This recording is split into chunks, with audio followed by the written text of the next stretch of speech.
and welcome to Wembley for the 2017 Checkatrade Trophy final. 126 matches into this revamped competition, and now only two sides remain. Can Coventry City give their 40,000 strong following something to remember from a season to forget? Or can Oxford United, runners up here 12 months ago, go one better this time? Oxford are out to right the wrong of that 2016 defeat to Barnsley and negotiated some tricky early ties to engineer a semi-final head-to-head with Luton. A thrilling clash at Kenilworth Road was eventually settled by a moment of magic from Marvin Johnson. There's Marvin Johnson, might fancy this. It's brilliant! It may just have Wembley written all over it! The Checkatrade Trophy has provided a ray of light for Coventry in a dismal League One campaign. 6 wins from 6 set up a semi-final with Wickham, and goals from Stuart Bevan and George Thomas booked a return to Wembley 30 years on from their famous FA Cup triumph. It's a lovely ball, and this is George Thomas, and that's 2-0! Coventry City have got a ticket to Wembley! Well, that was one of Russell Slade's final acts as Coventry City manager, sacked and replaced by Mark Robins, their 4th manager of the season. Will he, though, get the better of his opposite number, Michael Appleton, today? Let's find out with the former Wales striker John Hartson and Dave Farrell. Oxford United are the first team since Carlisle in 2011 to reach consecutive EFL trophy finals, and they hope for a rather better experience this time after last year's defeat by Barnsley in a thriller. For Coventry, it's a first Wembley appearance since 1987, when Keith Houchin and Dave Bennett helped get the job done in one of the great FA Cup finals. Anything even close to that today, and we're in for a treat. Both teams are badly affected by cup-tied players, and the absences of Nathan Clark and Farrand Rawson from Coventry's back four is a blow for Mark Robins. They're replaced by Jordan Turnbull and Chris Stokes, while Stuart Bevan, whose granddad Cyril played for Oxford with distinction, leads the line. Conor McElhaney has been prolific for Oxford since joining on loan in January, and he too is cup-tied, as is West Ham loanee striker Antonio Martinez. Ryan Ledson returns from England under-20 duty into midfield, while Oxford's star man this campaign, Chris Maguire, has been past fit to play, but the feeling is that his inclusion is a necessary risk.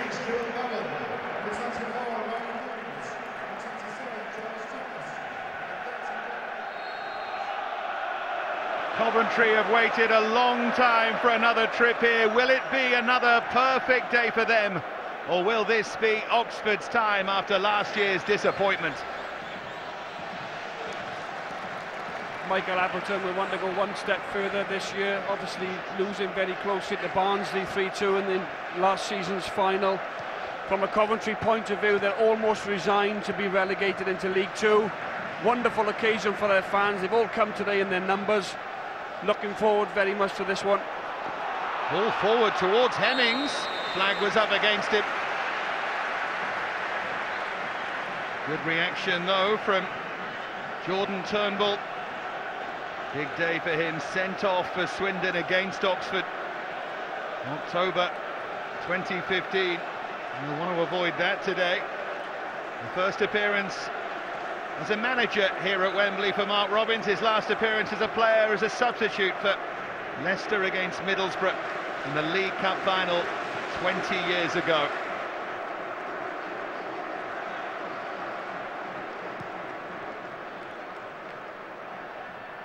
You might think Oxford have the experience of last season, but Shea Dunkley is the only Oxford United player starting this game who started last year. Dunkley chasing back against Willis, and makes sure. Scored an own goal in last season's final. He'd love to wipe out that memory, Shea Dunkley. Good strong challenge there from Dunkley coming across. And it goes from Willis in towards Bevan, and it breaks kindly! And it's Gael Bigirimana on his 100th senior appearance. A new father, and now a goal scorer at Wembley. And Coventry City in front. Coventry go in front, it's a well-worked throw-in. 11 with a good strike. You get a little bit of luck, and bigger Romano following in, and he's got a simple tap in, but he takes it really, really well, slots it into the corner. What a start from Coventry. 11 minutes in and they've gone in front. What a moment. He took his chance.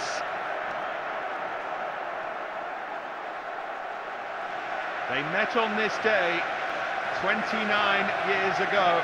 Coventry won that 1-0. Will history repeat itself?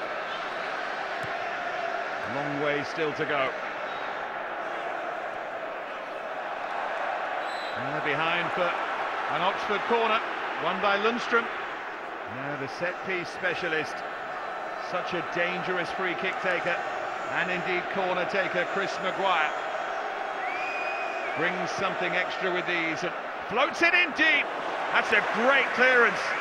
Under pressure from Turnbull. It was, because I thought he initially had lost his marker but he recovered ever so well, Turnbull. Yes, his foot was high, but I don't think he was aware that the Oxford player was behind him. Great clearance.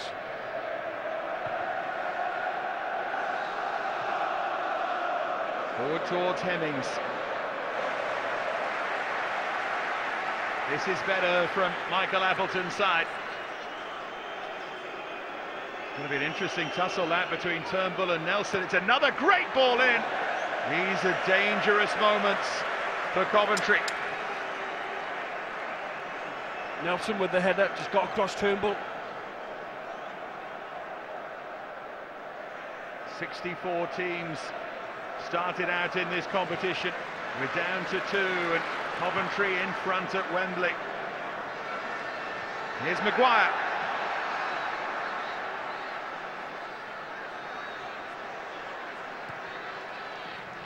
Now Lundstrom. Foul in the end on Ledson. Ben Stevenson, that just, yeah, it's a foul. It's a foul, dangerous area this for Coventry. We know how good Maguire is. Are you happy there with Maguire shooting 30 yards out? You should be saying, well, to beat your keeper from there has to be something special. Well, the old saying is know your distance. He is pretty special though. Chris Maguire, he floats it instead. There's the header back across, and Lundstrom looked like he was in and he couldn't make the right contact. Dunkley's header back across, and Lundstrom should have equalised here. Well, it's Oxford's best chance. Dunkley gets up, great header back across, and Lundstrom should score. He really should score. Takes his eye off it, but what a chance for Oxford. That's their best chance so far.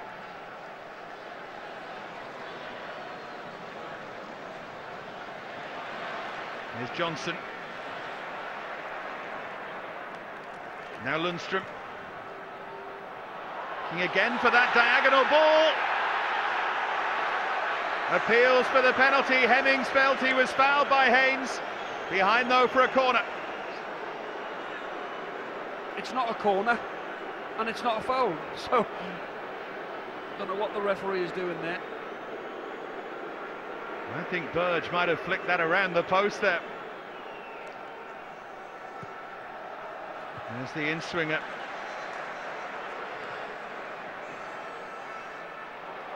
Well, that's a lovely bit of skill, and Coventry defending desperately at the moment.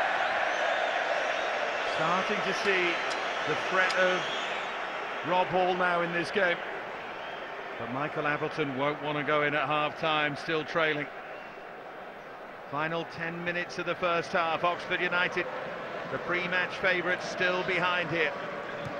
Rothwell, can he be the one to find a way through?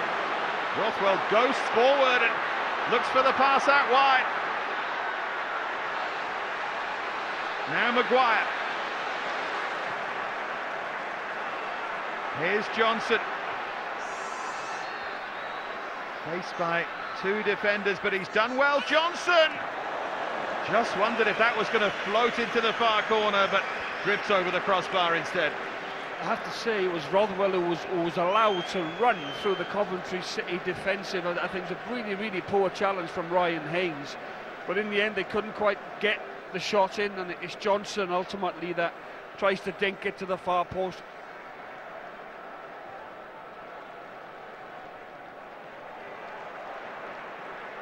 Girimana, no way through this time for Reed. That looked a late challenge from Gael Bigirimana, and it is going to be the first card of the day. Yeah, it's Bigirimana on Ledson, and the referee had let 3-4 potential cards out. He'd not showed his yellow card yet after 38 minutes, but he decides on this one. Bigirimana, he's late on Ledson, and I have to agree, not much contact, but I think the intent was there.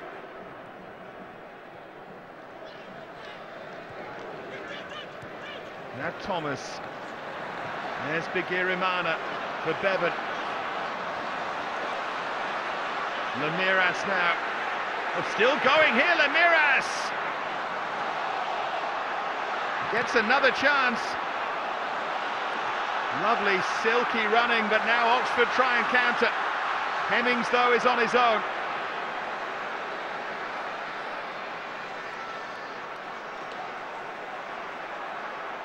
There goes Johnson! And stabbed behind in the end by Hall. Oh, end-to-end stuff. First of all, we saw Lemiras do really well. Good flair, just couldn't quite get his shot in. And now we see Johnson with a good ball in, just behind the Coventry defenders. And it's Hall just can't quite shape his body to get the shot on target. Coventry might be in front, but Oxford have had the lion's share of the game so far. Coventry, since taking the lead, they've gone deeper and deeper and deeper, and allowed Oxford to have control of the football. Well, many came here expecting a walk in the park for Oxford, but Mark Robbins, who managed 5 appearances here as a player without scoring, has found a goal-scoring hero in Gael Bigirimana.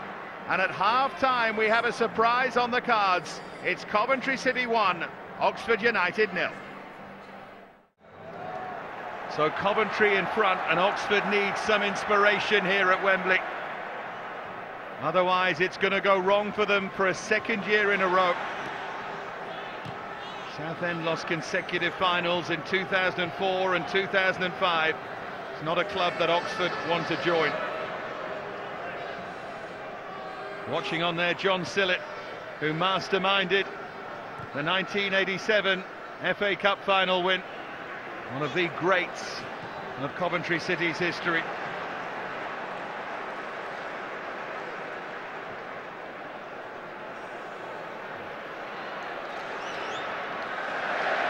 Under pressure, sliced behind by Dunkley.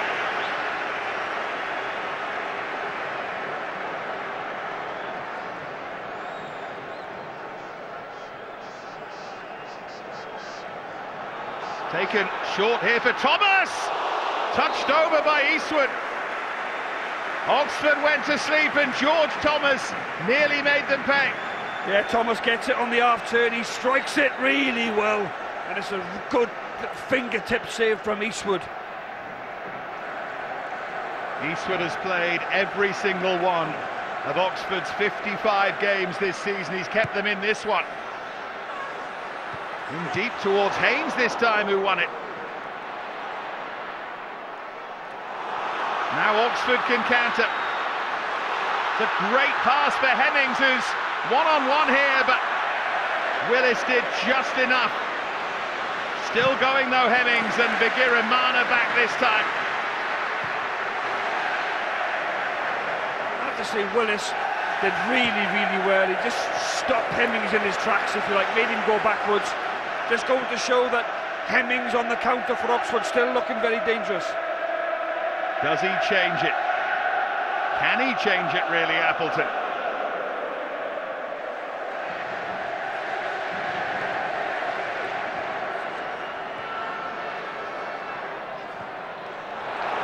Now Reed. Really open game in this second half, and Thomas does it this time. George Thomas for Coventry. And now they really can dream.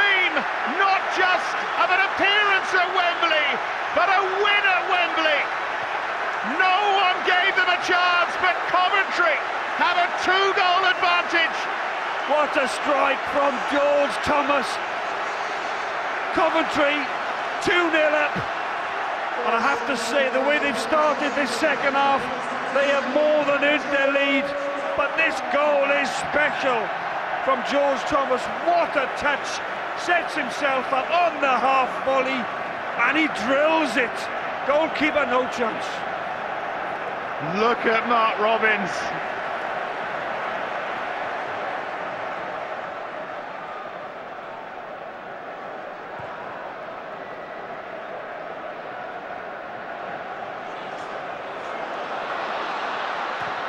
Hall hits it. And on the stretch was Burge to turn it behind. Decent strike from Hall. I think he was going just past the left-hand post of Burge. Burge wasn't aware of that. Reacts really well, decent save. Steve Grizovic looks nervous, doesn't he? One of the heroes of 1987. We're going to state the obvious, the next goal is massive. Coventry get it, it's almost game over. Oxford get it. You know, Coventry will have a nervy last 15 minutes.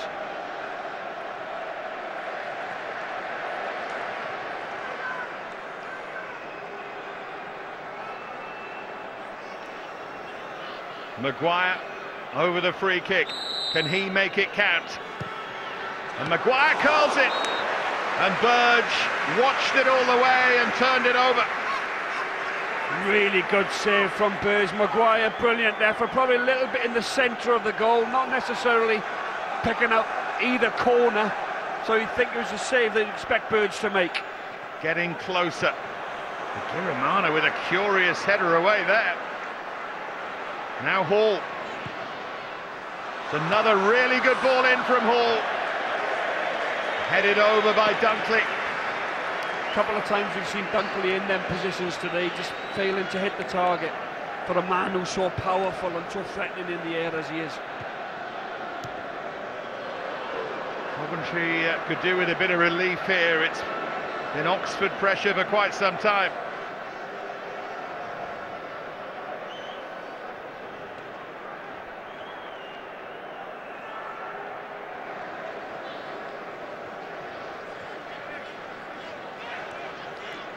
Here's Maguire. Going to be an Oxford corner.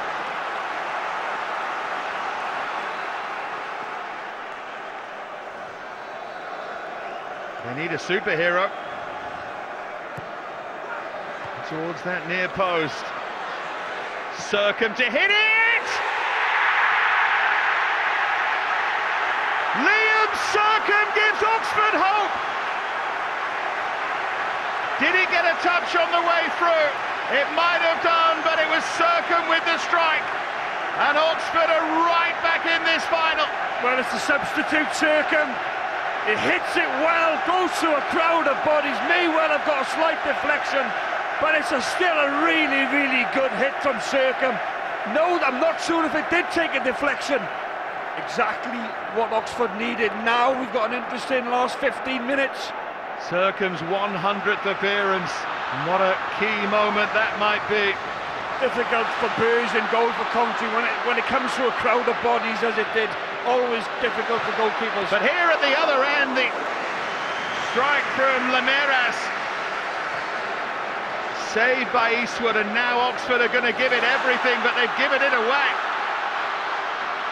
Foul by Johnson. Thomas is down.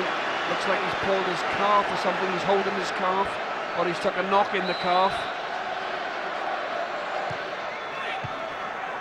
Johnson, who conceded it, heads it away. Now Bigirimana.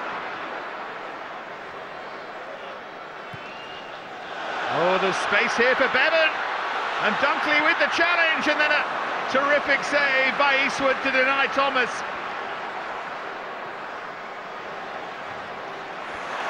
And Oxford sweeping forward now. It's a fine pass for Hall. Big, big save by Burge. And Rob Hall has his head in his hands. He's got to score, Dave. He's one-on-one with the goalkeeper. Not too sure whether he could have slipped his teammate.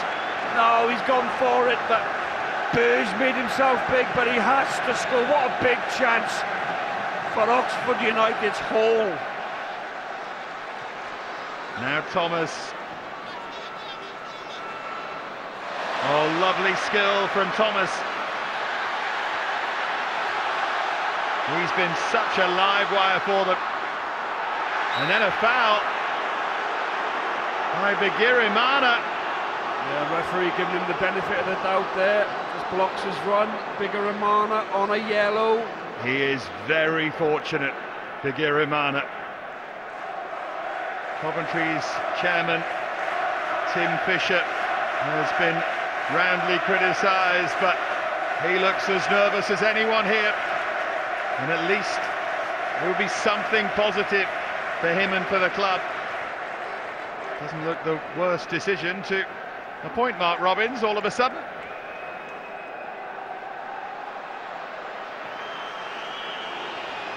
Johnson.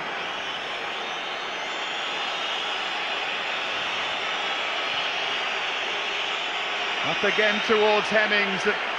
Turnbull came to win it. Didn't manage to, and it finds a way through to Hemmings. And it's behind for an Oxford corner. They're throwing everything at them now, John. It's backs to the wall stuff for this Coventry defence. Oxford throwing everything at Coventry. Oh, you know how she feels. Anyone who's been there knows how she feels. Goalkeeper forward. Oh, it's headed down. Brilliant save. But they couldn't smuggle it over the line. How on earth hasn't that gone in for Oxford? Lee Burge with a remarkable save, and they should have scored from the rebound. Oh, how come they've not put that in? It was Phil Edwards who scored the goal in the semi-final, who just couldn't get the right contact. Referees looked at his watch again. The Coventry fans are baying for the whistle. Eastwood's charging forward again, the goalkeeper. Up goes Dunkley, who stayed forward, and the volley over from Sercombe. And the Coventry players are talking to the referee and asking where the whistle is. I wouldn't mind guessing as soon as Lee Burge kicks this up in the air. He's done it, he's blown up. Finally, there's another day at Wembley to celebrate. They won't talk now of Hampshire and Bennett, not only them, but of Bigirimana and that wonder goal from Thomas. And then they held on. Oxford came back at them so strong. They were so tough. But Coventry rode their luck. They deserved the win. What a week for Bigirimana. A new daughter to celebrate, and a win here at Wembley, and a goal as well. Mark Robins didn't score here as a player, but wins his first try as a manager.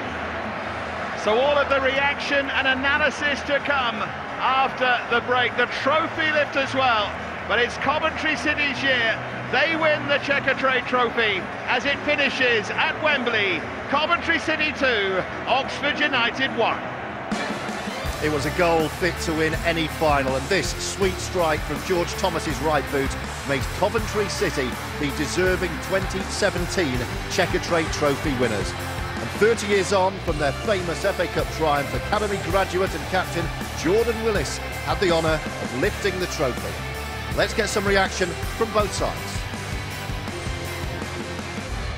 It's unbelievable, unbelievable, and the fans today, you know, this just shows how big of this club is, and every boy, you know, Lee Burge from the back four, the midfield, the striker, the boys who come in, it was just amazing, you know, and yeah, just very humbled to be at the National Stadium, and to just, it's a privilege to do what we enjoy from being young, and to have moments like this, you know, you don't earn that, it's hard work, and that's what we did today, just hard work. It's unbelievable. I mean, you're seeing the staff that's come through you all the years up in the stand, smiling and wishing you all the best. I can see Richard Stevens just there. All the lads on the pitch say your mates would come through together, and it's just an honour to play with your mates on the pitch at Wembley and to win a cup final. It's unreal. How good was this guy's goal? Oh, mamma mia!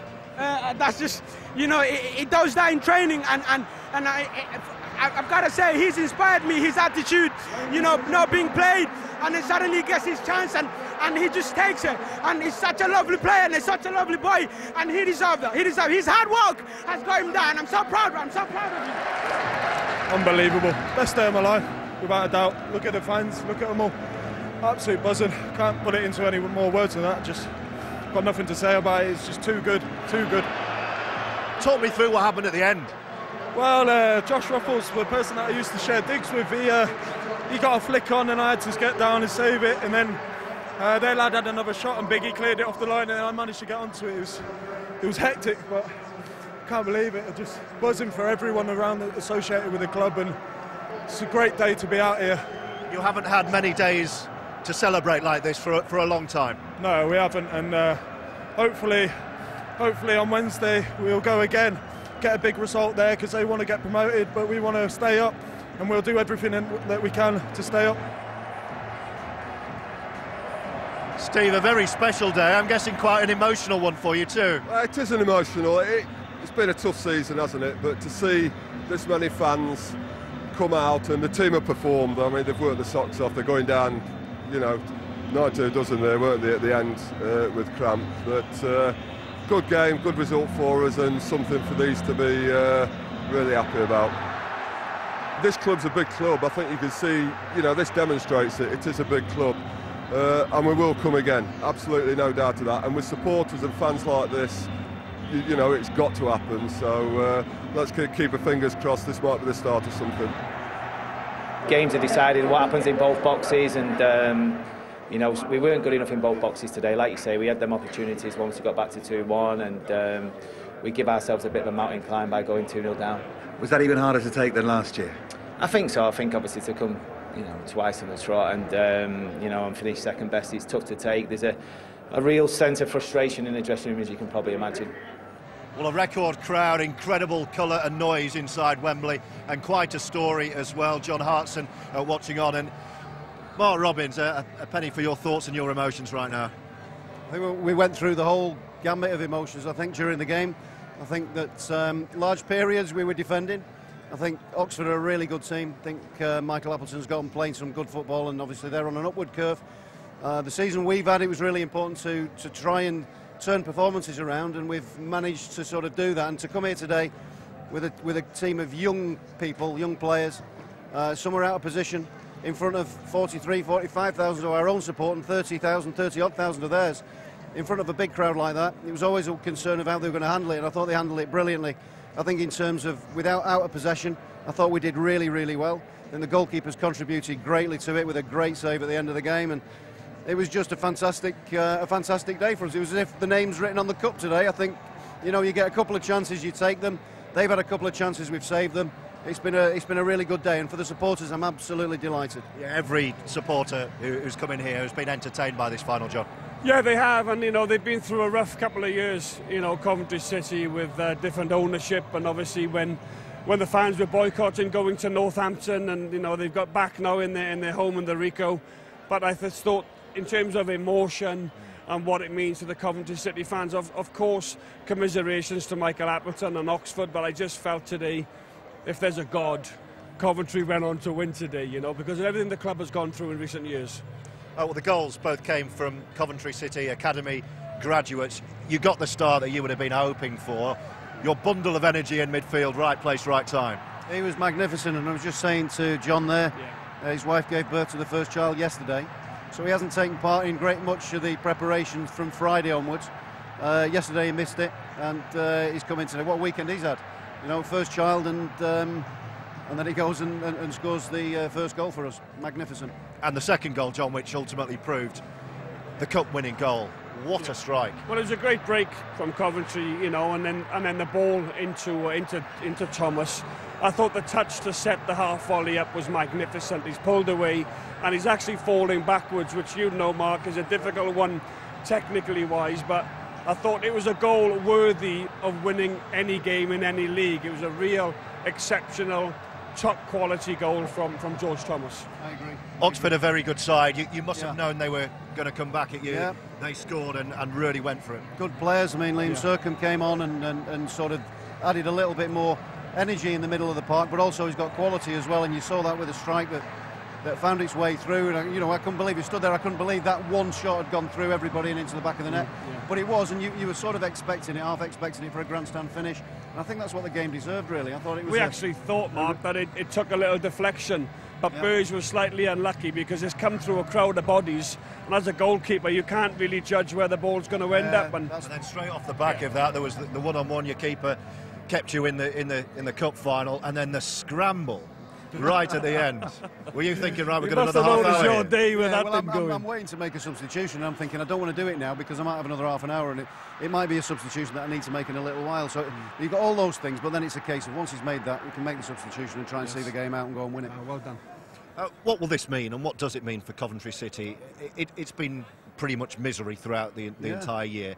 Something like this, what can it do? Well, it's obviously galvanised everybody. You can see that. You can see the supporters are desperate to support us. You know, they're desperate to get behind the players and support them, and you can see that, you can feel that ever since I came in, and we need that because that's the 12th man. That's the 12th man that everybody speaks about. You know, John, when you're playing in front of that, it can really lift everybody and galvanise people, and this can galvanise us and move forward. I think that the key thing for me is that whatever happens for the rest of the season, we've got to try and keep moving things or turn this round and move it in a forward direction, and it could start today. That's key, isn't it, John? Making sure that this one glorious day isn't just one bright spark in this awful season for them. Well, that's right, and obviously, you know, they're probably resigned now in a way. You need a big, massive end of the season to maybe get in the mix of staying up. But it very much looks like, you know, Coventry will be in League 2 next season. Let's be realistic about it. And it's just a case of, you know, today I really feel that a lot of fans could have stayed away today, but it was a real special occasion. They've come in their numbers. And if Mark can work with some money and keep hold of one or two players that he has and add to that little bit of quality that he's got, it's certainly going to help them, you know.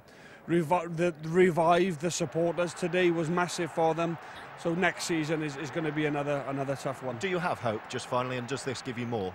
Absolutely, there's always hope. Always hope. There's games left. We've got to go to Bramall Lane in a tough game on Wednesday. But certainly it gives us hope. I mean, you can see there's a group of young lads, some of them have come through the academy. The academy's doing a fantastic job. We've always got that. It's the lifeblood of any football club, and they're contributing greatly to the football club. We've got to add to that and make sure that we can move forward with some more experience alongside them. So here at Wembley today, the Sky Blues chased away the clouds with a stunning win to feather the Robin's Nest with the 2017 Checkatrade Trophy. Goodbye.